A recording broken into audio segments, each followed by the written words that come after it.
Welcome, everybody, to another episode of Amplify Your Business. Today, we're going to be talking to a subject matter expert. This guy knows what it takes to scale businesses from a revenue perspective, and so I'm excited to dig into that.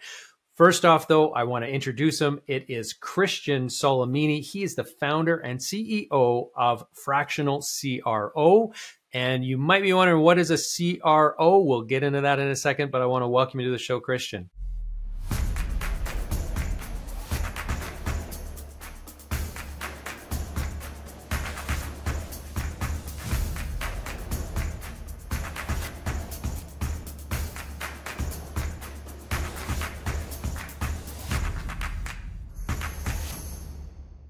Thanks, Lance. Great to be here. I really appreciate you taking the time today.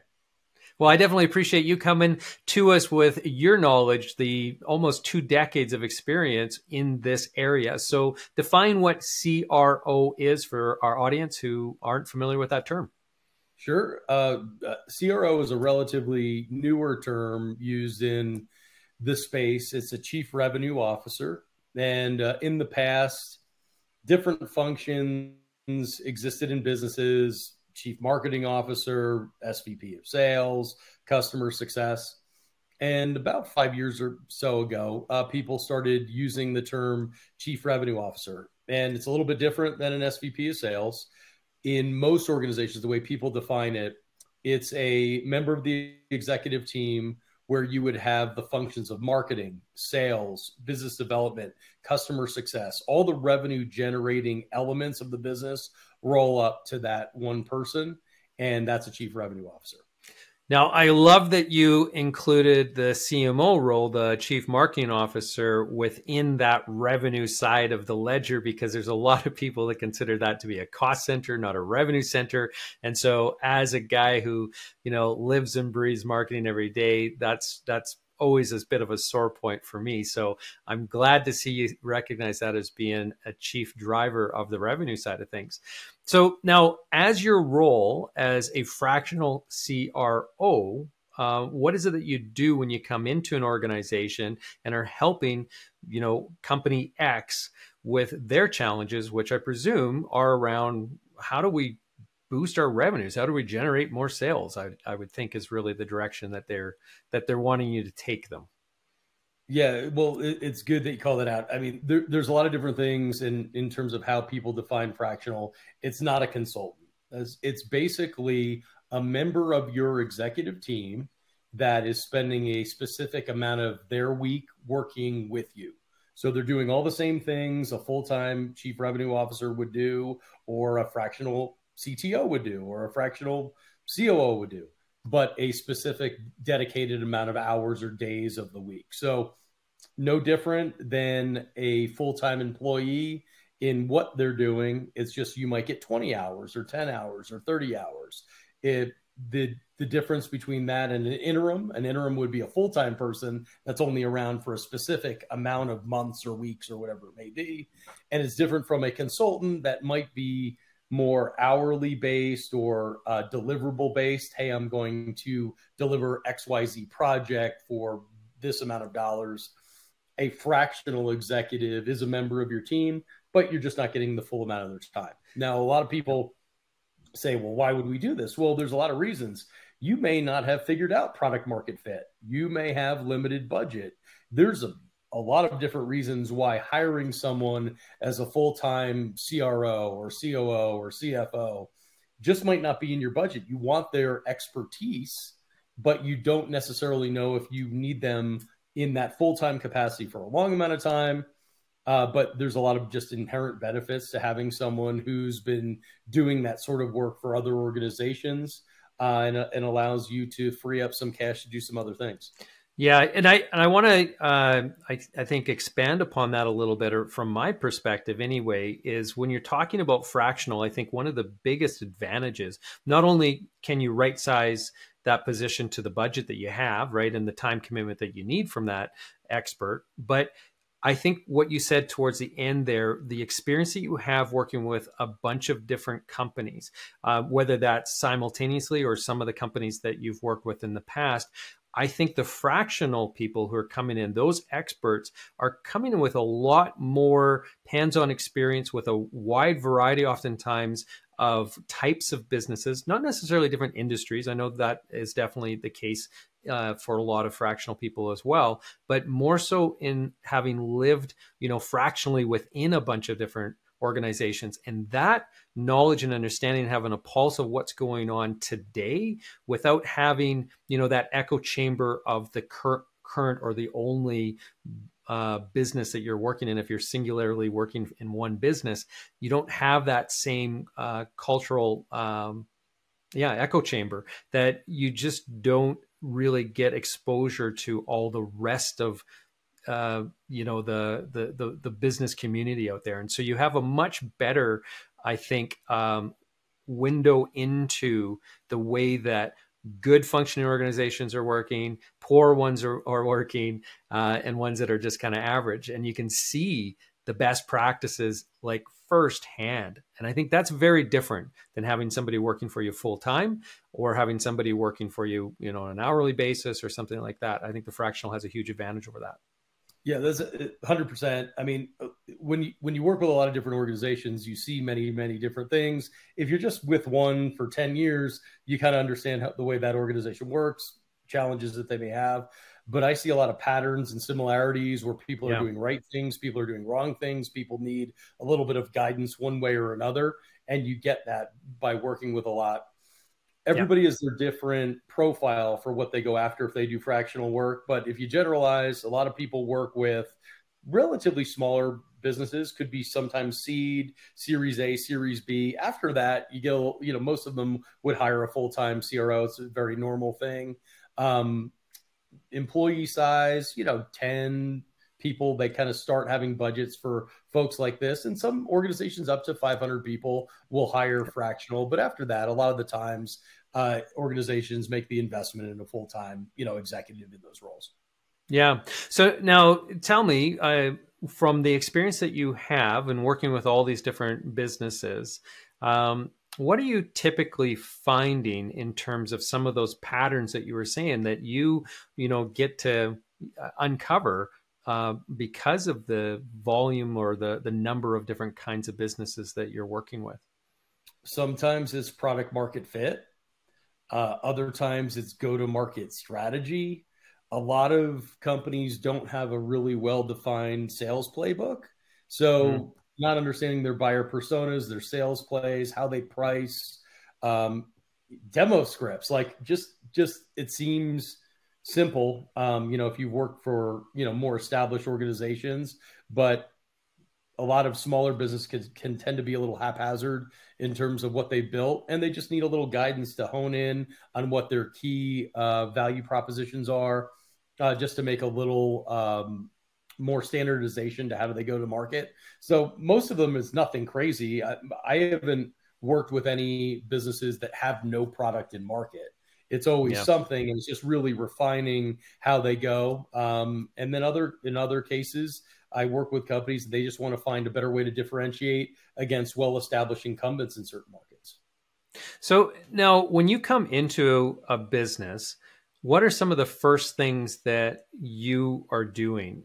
Because I'd imagine, you have to understand the product, you have to understand the business, how that functions in that. But once you have that basic understanding, what are the first things that you are really, zeroing in on, I guess?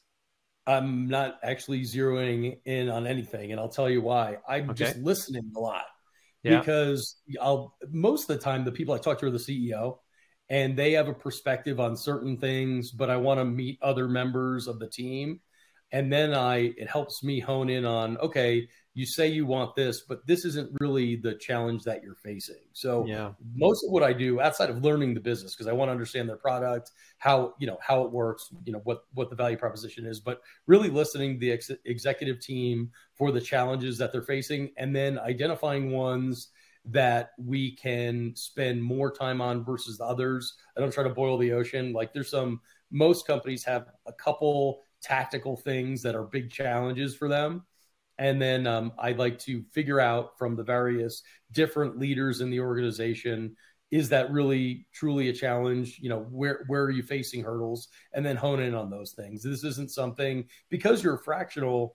If you were full time, you might be looking really broadly across the whole organization to start out. But fractional, you're only getting a specific amount of their time, so you want to pick things that can have the greatest impact. Yeah, that makes a lot of sense. And you mentioned something just with regard to, that sometimes what they think is the problem is not the problem that needs to be solved. Can you expand upon that a little bit?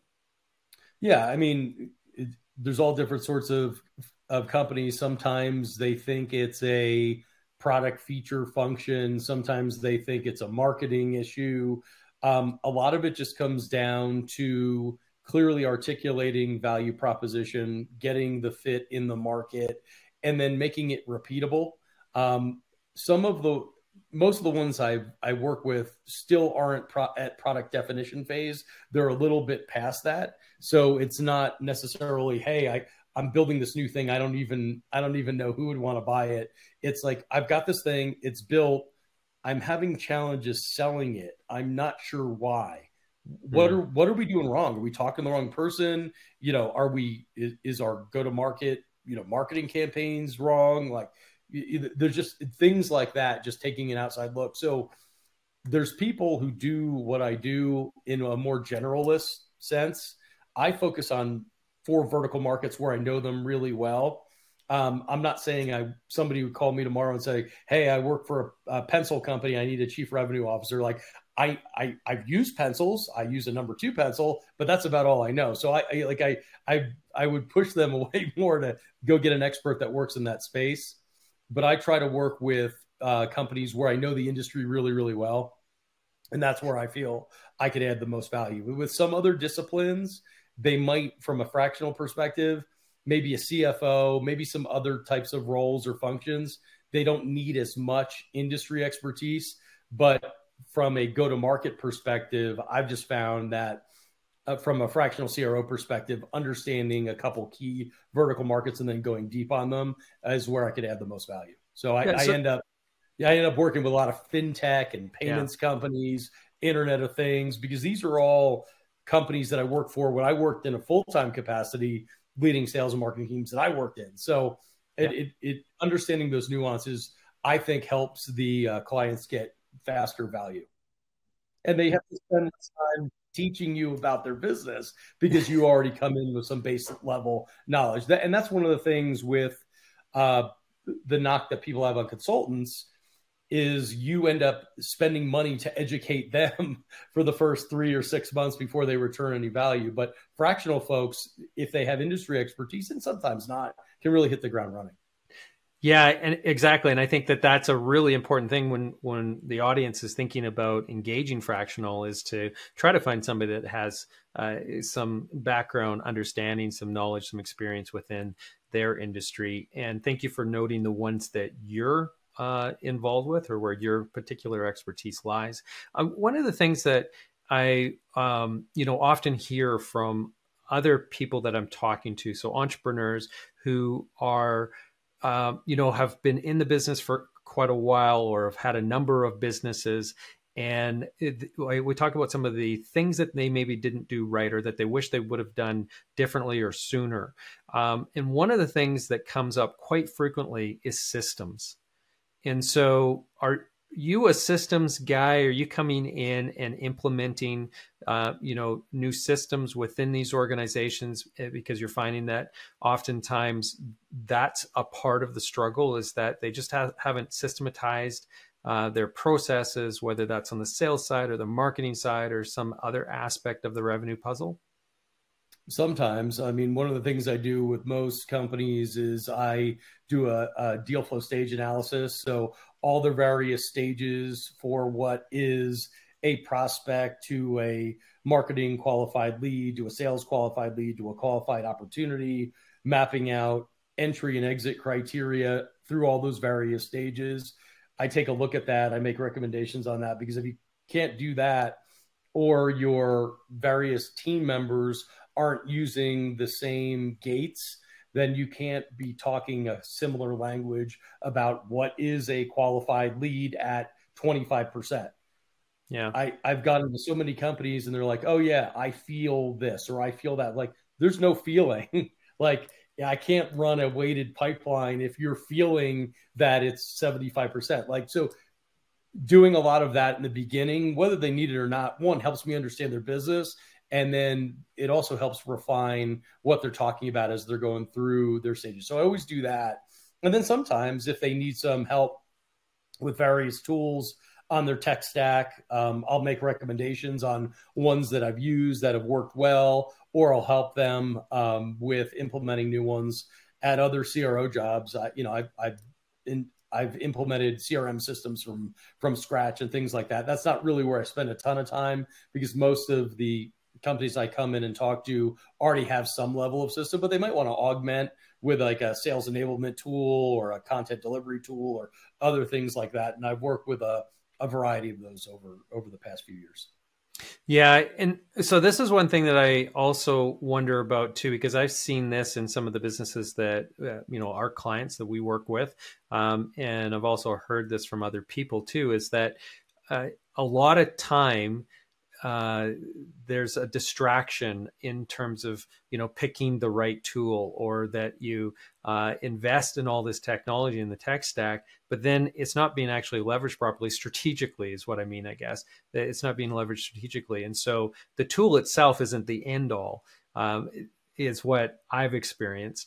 And so can you speak to that a little bit? Is that something that you find as well, where sometimes that can be more of a distraction than what it is actually an enablement tool for revenue? Well, there's so many things that people buy that don't work. One of them is like fatigue and overload. Just throwing a whole bunch of tools at a sales force is one thing that typically doesn't work well. But two, getting buy-in from your sales team. Like, this is important. This is required. This is how we're going to train on it. This is why we're going to use it. These are the benefits you're going to get. A lot of companies don't have discipline around that.